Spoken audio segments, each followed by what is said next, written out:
Toujours dans le thème de la pollinisation, j'inviterai M. Kim Ménard à venir nous présenter son projet sur la relation entre l'activité de butinage et la structure populationnelle de l'abeille mellifère. Kim, c'est à toi. Désolé. Est-ce que ça marche là? Ok. Ah, ok, c'est correct. Ok. Bonjour tout le monde. Donc voilà, aujourd'hui je vais présenter mon projet de maîtrise qui s'intéressait au volet 2 de Happy Blue Max, la partie sur les abeilles. Donc comme on a vu, les recommandations et les évaluations ne sont pas au niveau de la force des ruches, sont quand même variables. Et un autre point qui m'a beaucoup intéressé dans mon projet de maîtrise, c'était de voir que la population de couvains, donc les larves d'abeilles dans les ruches, ne sont pas considérées dans les recommandations. Et donc il n'y a pas vraiment de mention en fait sur les populations de couvains qu'on veut retrouver à l'intérieur des ruches pour la pollinisation. C'est un problème parce que ces deux facteurs, la population d'ouvrières, la population de couvains, que je vais résumer par la structure populationnelle de la ruche, ont une influence sur l'activité de butinage de la colonie. Donc, comment est-ce que ça influence l'activité de butinage? Eh bien, premièrement, pour la population d'abeilles, si on a une colonie avec plus d'abeilles, on va retrouver le même pourcentage de butineuses à l'intérieur de la colonie. Donc c'est à peu près 20%. On va aussi avoir une augmentation des besoins en nectar de la colonie pour autant les besoins de nourriture, mais aussi de production de cire de la colonie. Et ce que ça veut dire, c'est qu'on va avoir plus de butineuses, entre autres à nectar, dans une ruche qui aura plus d'abeilles. Donc pour vous donner un chiffre, si on a deux colonies à 15 000 abeilles et qu'on a une colonie à 30 000 abeilles, eh bien la colonie à 30 000 abeilles va produire quasiment le double que les deux colonies réunies de 15 000 abeilles. Donc on a une intensification du butinage total, mais principalement à nectar, dans une colonie avec plus d'abeilles. Maintenant, pour le couvain, eh bien, le couvain va produire des substances chimiques pour communiquer avec le reste de la colonie, qu'on va appeler des phéromones. Donc, on va retrouver du E-bêta-ocimène et des phéromones, un mélange d'esters de phéromones du couvain. Et ce mélange de phéromones vont avoir une influence sur le butinage. Entre autres, ça va pousser les abeilles à devenir des butineuses plus tôt dans leur vie, parce qu'en fait, c'est les butineuses les plus vieilles qui vont aller butiner. Ça va aussi pousser les butineuses à s'intéresser surtout au pollen plutôt qu'au nectar, par exemple, lorsqu'elles vont aller butiner. Et ça va augmenter le nombre de butineuses en général à l'intérieur de la colonie. Donc, si en plus on augmente la population de couvains à l'intérieur d'une colonie, on va aussi avoir une augmentation de phéromones et donc une augmentation de ses effets sur le butinage. Donc cette fois-ci, on a une intensification principalement du butinage de pollen, à pollen. Donc sachant ça, ma question de recherche pour ma maîtrise, c'était de trouver quelle était la structure populationnelle, donc comme j'ai dit, la population en ouvrière et en couvain à l'intérieur de la colonie, qui serait idéale pour les services de pollinisation, principalement pour le bleuet. J'avais plusieurs objectifs. On a fait une expérience en 2022 et une expérience en 2023. En 2022, c'était surtout plus exploratoire. En 2023, c'était vraiment plus pour identifier cette population idéale. Donc aujourd'hui, j'ai caché à gauche, mais aujourd'hui, je vais surtout présenter mes résultats de 2023. Donc, mon projet de recherche avait une hypothèse où je m'attendais à ce que la structure populationnelle influençait l'activité de butinage. Ici, je m'intéresse surtout à la structure populationnelle au début de l'expérience, qui représente en fait la population lorsque les ruches entraient dans les champs de bleuets, par exemple. Au niveau des prédictions, je m'attendais à ce que si on a différentes colonies avec différentes populations au début de l'expérience, eh bien, si on rajoutait soit du couvain, soit des ouvrières, on avait une augmentation de l'activité de butinage.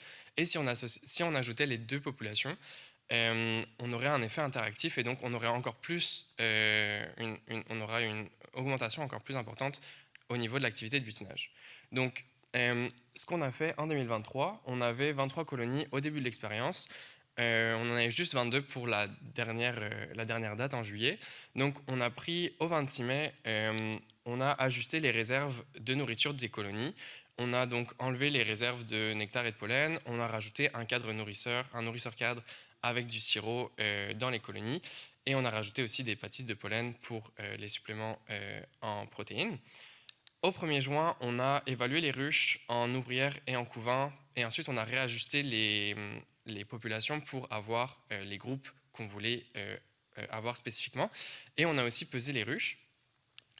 Puis on a continué à prendre ces mesures-là pour l'ensemble de la période, donc pour le 8, le 15 et le 22 juin. Et ensuite on a fait un saut d'1 mois, puis on a repris des données pour le 18 juillet. On a aussi pris des mesures au niveau de l'activité de butinage, forcément. Donc, on a installé des trappes à pollen en dessous des ruches qu'on a laissées activer pendant 48 heures. Et ensuite, on a récupéré ce pollen-là, on l'a pesé. On a évalué le nombre de butineuses qui quittaient les ruches pendant des périodes de 30 secondes. On a pris 18 mesures par jour, 3 jours par semaine, pendant les 3 semaines. Et ensuite, j'ai pris la médiane en fait, de ces données-là pour avoir une donnée par semaine. Et on a aussi on a fait des évaluations par cadre des réserves de pollen à l'intérieur de la colonie. Donc ici, je vous présente nos groupes ou traitements au début de l'expérience. Donc on trouve exactement nos 4 groupes avec, en jaune, on va avoir les ruches qui avaient moins d'abeilles et moins de couvains. En mauve, en bas à droite, ah oui, ok. Donc c'est ça. Sur l'axe des X, on a la population de couvains en nombre de cellules de couvains. Sur l'axe des Y, on a la population d'ouvrières en nombre d'ouvrières. Et donc ça, comme on peut voir, en bas à droite, on a un ajout de couvain en mauve. En haut à gauche, on a un ajout d'ouvrières en vert. Et en rouge, en haut à droite, on a un ajout d'ouvrières et de couvain. Donc, pour vous donner une explication des codes que j'ai donnés, au début, on visait 8 cadres ou 12 cadres d'abeilles, donc 8A ou 12A. Puis, on visait 4 ou 8 cadres de couvain, donc 4C ou 8C. L'explication des traitements, on n'a pas réussi à atteindre ces populations d'ouvrières, mais j'ai gardé ces codes-là quand même pour garder une certaine logique avec ma présentation. Donc, on a pris tous nos données et ensuite je les ai analysées dans un logiciel statistique appelé R. J'ai fait une régression linéaire où j'ai fait varier les données de butinage en fonction de la date et des traitements, et j'ai considéré le fait qu'on avait plusieurs dates pour les mêmes colonies. Et ensuite, j'ai produit des prédictions avec une analyse bayésienne qui est un modèle, une façon de faire des statistiques. Donc, c'est ça, un modèle statistique. Donc, au niveau des résultats. Premièrement, au niveau des réserves de pollen, donc ici, je vous présente les réserves de pollen en nombre de cellules sur l'axe des Y en fonction de nos 3 dates, donc 8, 15 et 22 juin.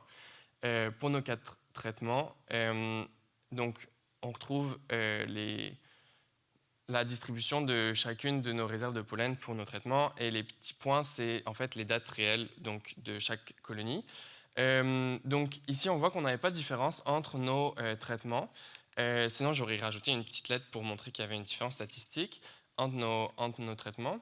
Par contre, on voit quand même qu'au 22 juin, on avait notre groupe jaune, donc il y avait moins d'ouvrières, moins de couvains, qui a quand même une tendance d'avoir moins de réserves de pollen rendues 3 semaines après, genre dans l'expérience. Donc on aurait quand même une tendance d'avoir un ajout d'ouvrières ou de couvains sur les réserves de pollen à l'intérieur de la colonie, de la ruche.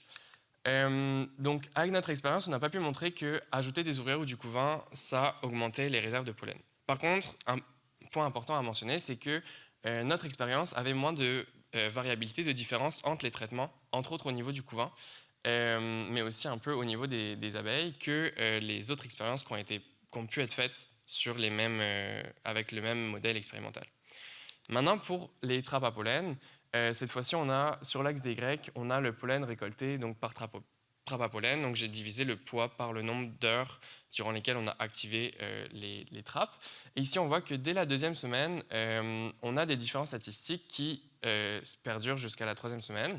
Donc, cette fois-ci, on voit que notre groupe avec moins d'abeilles, moins de couvains, avait moins de pollen dans les trappes à pollen. Et on voit que c'est surtout le groupe mauve et rouge, donc qui avait un ajout de couvain, qui avait des différences statistiques pour la 2e et 3e semaine. Et notre groupe vert, donc avec juste un ajout d'ouvrières, avait des différences statistiques au 15 juin, mais un peu moins au 22. C'était plus une tendance.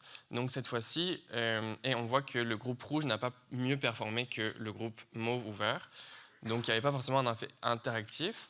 Mais cette fois-ci, on voit que ajouter du couvain au début de l'expérience entraîne une augmentation du butinage de pollen parce qu'on a plus de pollen récolté par les trappes à pollen pour ces ruches-là. Maintenant, pour les butineuses qui quittaient la ruche, donc ici, sur l'axe des Y, on a à nouveau nos ouvrières ou nos butineuses qui quittaient la ruche dans des périodes de 30 secondes pour nos 3 dates sur l'axe des X. Et à nouveau, dès la deuxième semaine, on voit qu'on a des différences statistiques avec notre groupe jaune, donc moins d'abeilles, moins de couvain, qui avait moins de butineuses qui quittaient la ruche que nos 3 autres traitements. Et cette fois-ci, on voit que c'est notre groupe rouge, donc avec plus d'abeilles, plus de couvain, qui avait plus de butineuses qui quittaient la ruche. Donc ici, on voit qu'il y aurait un effet d'avoir un ajout d'ouvrières et de couvain. Donc cette fois-ci, on voit qu'il y a une interaction entre les deux. Et donc on en retire que augmenter la population d'ouvrières et de couvains au début de l'expérience a une influence sur le butinage total et augmente le butinage total.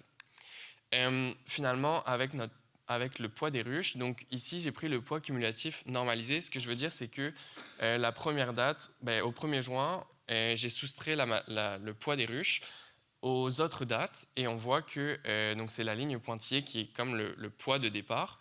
Donc on voit que pour les 3 dates durant le mois de juin, on n'a pas de différence statistique et on n'a pas forcément de grande variation par rapport au poids initial. Par contre, si on passe à droite de la ligne pointillée verticale, on tombe un mois après et cette fois-ci, on voit qu'on a des différences statistiques au 18 juillet avec à nouveau notre groupe jaune qui a des ruches moins lourdes et cette fois-ci notre groupe mauve, donc juste avec un ajout de couvain qui a des ruches plus lourdes plus tard en juillet. Donc ici, on voit qu'avec notre expérience, on dirait qu'il y a un effet positif d'un ajout de couvain sur le poids des ruches. Voilà. Donc, ce qu'on peut retirer de ces résultats-là, c'est qu'il y a un effet d'ajouter, de faire varier la population initiale de couvain sur les butineuses à pollen particulièrement, et il y a un effet d'ajouter des ouvrières et du couvain sur les butineuses totales, donc entre autres les butineuses à nectar. Ça respecte ce qu'on peut retrouver dans les recherches précédentes et ça montre que ça serait intéressant de considérer les populations de couvain dans les évaluations des ruches pour la pollinisation. Avec ces résultats-là, j'ai ensuite produit des prédictions pour essayer d'identifier quelle serait la population idéale pour le début des services de pollinisation. Donc, j'ai un graphique on peut le voir un peu en 3D, donc je vais y aller doucement. Sur l'axe des X, on a la population de couvains en nombre de cellules. Sur l'axe des Y, on a la population d'ouvrières en nombre d'ouvrières. Et en fait, si on prend une combinaison des deux, on va avoir la quantité de pollen récoltée par les trappes à pollen, mais qui est prédite par le modèle. Donc, comment est-ce que ça se lit? C'est avec le gradient de couleur, gradient de couleur. Donc, si on est avec du bleu foncé, on a très peu de pollen dans notre trappe. Mais si on arrive vers le vert, puis ensuite le jaune clair, on a plus de pollen dans notre trappe. Donc, j'ai identifié la région qui performait un peu le mieux dans notre prédiction. Et si on prend la population minimale, l'association minimale de population d'ouvrières et de couvains pour atteindre cette région qui performait mieux, on retrouve à peu près 20 000 ouvrières et 35 000 cellules de couvain. Si on le traduit en nombre de cadres, ça donne, donc si on considère qu'un cadre d'ouvrières, c'est 2500 ouvrières, et qu'un cadre de couvain, c'est 3000 cellules de couvain, ça nous donne 8 cadres d'ouvrières et 11,7 cadres de couvain. Ici, j'ai pris le pollen dans le trappe à pollen comme notre indice d'activité de butinage de pollen. Et je l'ai aussi fait pour le butinage total, donc cette fois-ci avec les butineuses qui quittaient la ruche. Donc c'est vraiment la même chose. À nouveau, on a la population de couvains en fonction de la population d'ouvrières. Et le gradient de couleur varie en fonction du nombre de butineuses qui quittaient la ruche. Donc on veut à nouveau être dans le jaune pour avoir plus de butinage par notre ruche. Donc à nouveau, j'ai identifié une zone qui performait mieux. Et la population minimale pour atteindre cette zone-là, qui est identifiée par les lignes, ça représente à peu près 20 000 ouvrières et 30 000 cellules de couvain. Donc en nombre de cadres, ça donne 8 cadres d'ouvrières et 10 cadres de couvain. Donc si on veut tirer des conclusions de ces deux prédictions, on pourrait avoir une population qui performerait mieux et qui serait minimale pour optimiser le butinage. On veut retrouver à peu près 8 cadres d'ouvrières et de couvain dans les ruches qui arrivent en fait dans les bleuetières. Je l'ai mis à 8 pour uniformiser et pas mettre plus de cadres de couvain que de cadres d'ouvrières. Par contre, ça serait intéressant de reproduire notre expérience avec justement nos prédictions, essayer de comparer en fait si la zone que j'ai entourée donnait les mêmes résultats si on les observait comme pour vrai dans les champs. Et ça serait intéressant aussi de le faire dans des champs de bleuetière parce que nos ruches n'étaient pas dans des bleuetières. Merci beaucoup. Je voudrais remercier toutes les personnes de l'équipe du laboratoire de Pierre Giovinazzo et de Valérie Fournier qui ont participé au projet, les gens aussi du CRESAT qui ont participé au projet et tous les partenaires financiers qui ont permis de mettre ce projet, faire vivre ce projet. Voilà, je prendrai les questions. Merci.